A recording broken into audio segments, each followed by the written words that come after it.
welcome to this Bonitas webinar. My name is Ingrid Groenewald, and I am a registered nurse and a midwife.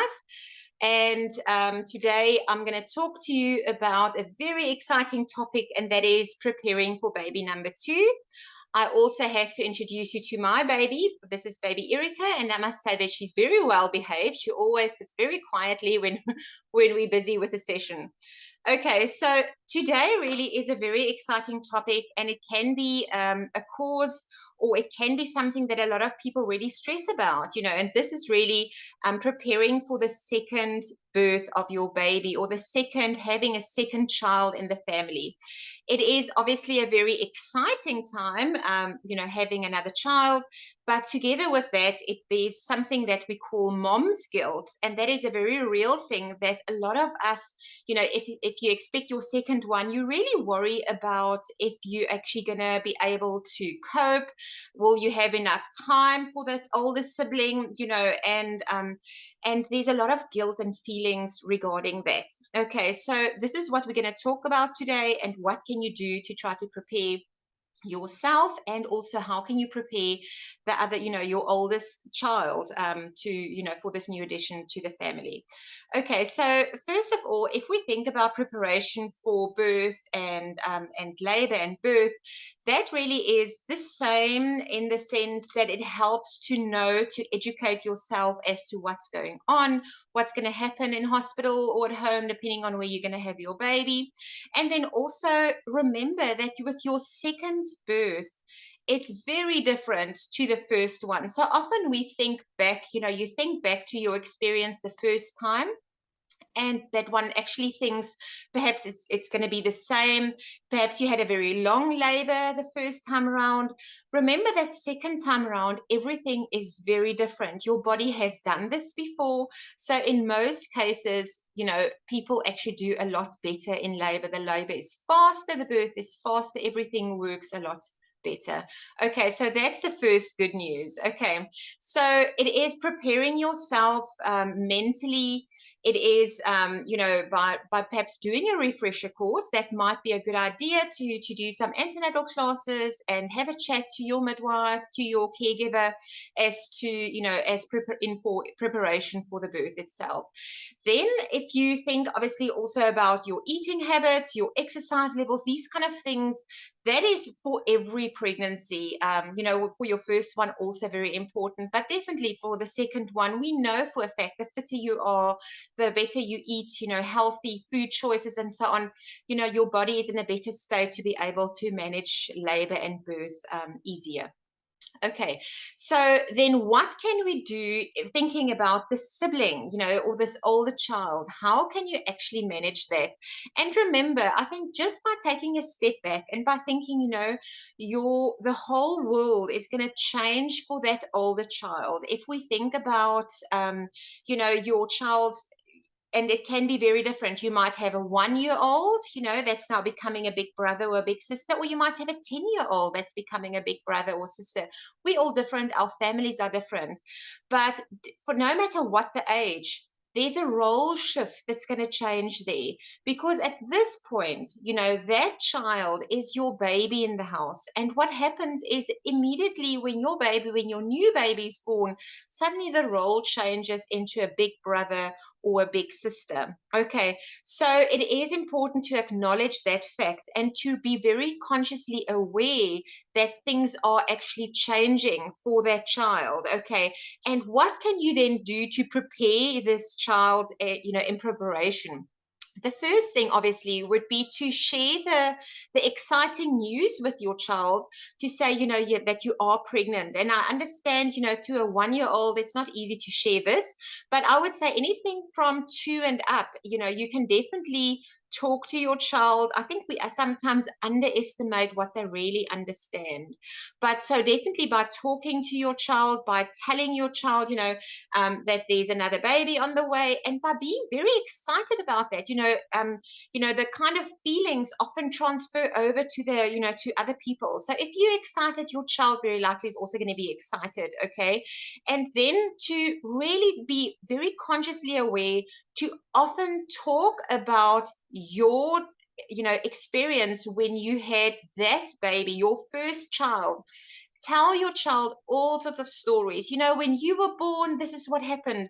We came home with you in my arms. I fed you all day long. You never went off my lap, whatever, just continuously every now and then to really share those kind of experiences. And by telling your child, that this is what happened and this is what we did when you were born, to also know that when the new baby is born and he sees the new baby, that you're holding the new baby so often, is that you can keep on repeating that and say, when you were born, I could not put you down. You were in my arms the whole time.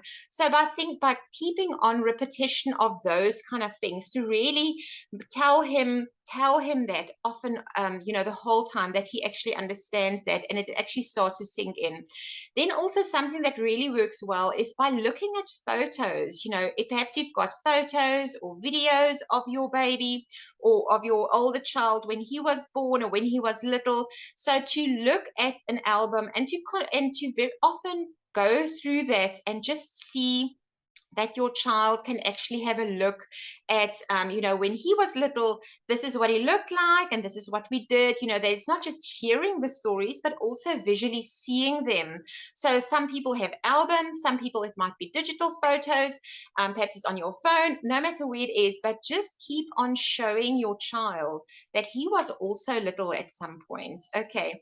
The next thing that might also work really well is to make something special together. And you can have an activity closer to the time when the baby is going to be born. You can actually do like you make any kind of card, or you draw a picture. You can do this frequently, and you can make a book together, for this new baby. And it's also helping to process the child that, this is what's going to happen. I'm actually going to have, there's actually going to be a new brother or sister in the family.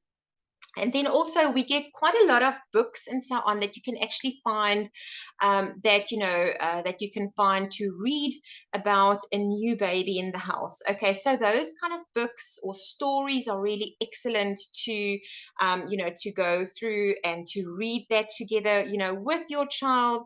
And then also to keep on telling your child also the new role change, and tell him that, it's very important that the baby has a big brother or a big sister. And so it's so great to have you, that you can actually be the big brother or big sister, and all the things that you can teach your brother or sister, this new baby. So to keep on just really including your older child, in this whole process. You have to also remember that it's quite common for children to suddenly, if a child is already potty trained at that point, to actually almost take a step back. Now suddenly is starting to have all sorts of, wetting in the pants again, or any kind of little accidents and so on. And it's this kind of shift and change, not knowing exactly where do I fit in, what actually happens here. And then just keep on repeating this continuously to say, how important it is for you to have your child. Something that's also very good for the child to hear is that if we think about, once you have your baby, is that let's say if you're busy with the older child, to quickly dress the child, or you fastening the shoes or whatever, and the baby actually wakes up, we tend to go to the baby and pick up the baby. But it's really good for the older child to hear how you prioritize him at that time. So you can, for example, it's going to just take a couple of seconds where you can actually say out loud that you're talking to your baby and say, just hang on a little bit. I'm coming now. I just need to quickly help, whatever the name is of the older sibling, to fasten his shoes. It's really important to have fastened shoes, or tickies, or whatever, so those kind of things, definitely it helps to hear how important he is, to you, that sometimes he actually gives that he's a priority in some situations. Something that also works really well is that if you go on an outing, this is now obviously for a child that loves reading, is that you go for an outing just before the baby's born, and sometimes even after the birth of the baby, that you go to a bookshop and you say, well, okay, let's go buy 2 or 3 books, new books that the child has never read before. And you say, well, okay, these books can only be read when mommy is sitting down and breastfeeding the baby. So suddenly the breastfeeding time also becomes really important also for the older sibling, because when he sees that you're sitting down and you've got your new baby and you're breastfeeding your baby, then he can come along and he can bring one of these new books and you can sit down and read it. Because let's face it, breastfeeding also is a lot easier second time around. Okay, so it's going to be quickly, and you can anyway, when you're anyway sitting, you might as well just include your older child and read the books. Talking about breastfeeding, it is possible for older siblings, especially when they're little toddlers, that they suddenly become quite intrigued as to what's going on here. Is this baby now drinking, milk from mommy? And then he might actually say, well, I also want to give it a go. He also wants to try. And it really helps, but you'll know your child. But it's often that if you say no to your child, that sometimes is a bit of a thing, that it becomes quite this big thing, for that child. So it helps to then be able to say, okay, well, try and see if you like it. Because I can tell you, most children have actually forgotten how to suckle. They have no idea what to do, so he's going to go and try and then see, no, this doesn't work. And then it's going to be just left and then it's fine. So for those who really become quite wet, becomes quite a big thing for them, it might be worthwhile to say, well, okay, you can try if you want. But then keep on reminding also to say, the baby, you've got a new brother or sister, and look, the baby doesn't have any teeth in the mouth. If you show the baby to your sibling or to the older sibling, and you've got teeth and you can eat food, so those kind of things really well.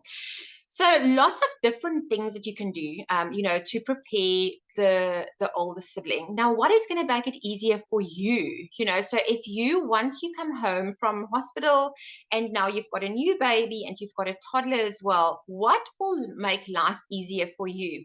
First of all, it will be a lot easier if you have prepared meals already at that point. So perhaps at this point, when you're making meals, make more and you can just freeze them so that it streamlines really the house, or the dinner times. Talking about streamlining, that also helps to actually declutter a little bit of the house. A lot of the families actually find there's just too much stuff. And then if you have a new baby and you've got a toddler that runs around, it actually continuously you're trying to clean up, So if you pack away certain things, then suddenly it's a little bit more minimalistic and then it's easier to control. Okay. So that also helps a lot. Then also by thinking that obviously with a newborn, we know it's very often that you feel you cannot put your newborn down. Your newborn wants to be held the whole time. And what you can do is really have a look at a carrier. So if you have a sling or a pouch or one of these wraps that you can put your baby against, and you just wrap baby really against you, or you have your baby in a sling, it really helps, because then you can move around and you can do what you need to do, and yet the baby is happy and your arms are free, and you can actually then look after your older child as well. Okay, so that really is important. Thinking about nap times also for a little toddler at this point, definitely start getting baby into that kind, or the toddler into that routine.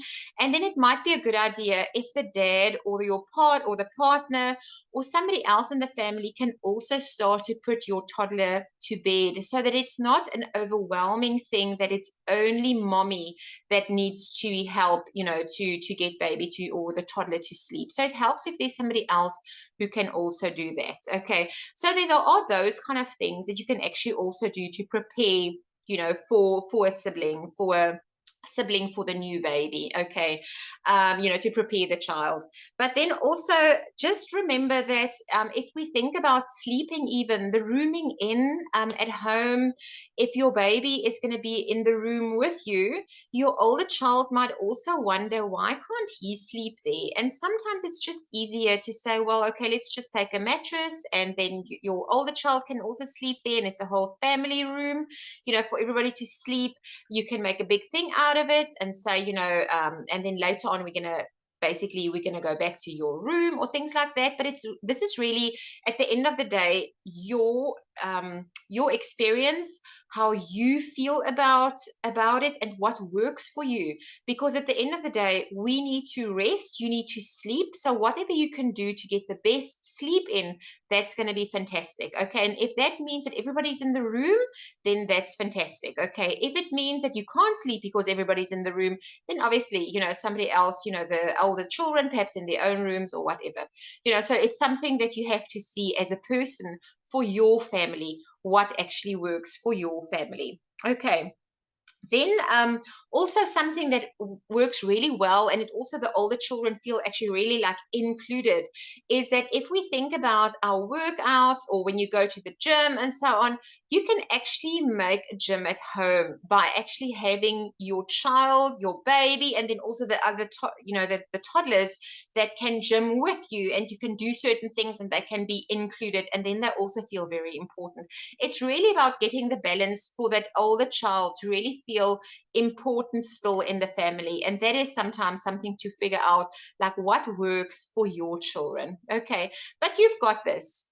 You will be fine. I think we often stress about all these things beforehand, and then once you're in it, you actually do find your feet. And remember that it's not going to be for like this forever. It is not going to be, this newborn stage for a very long time.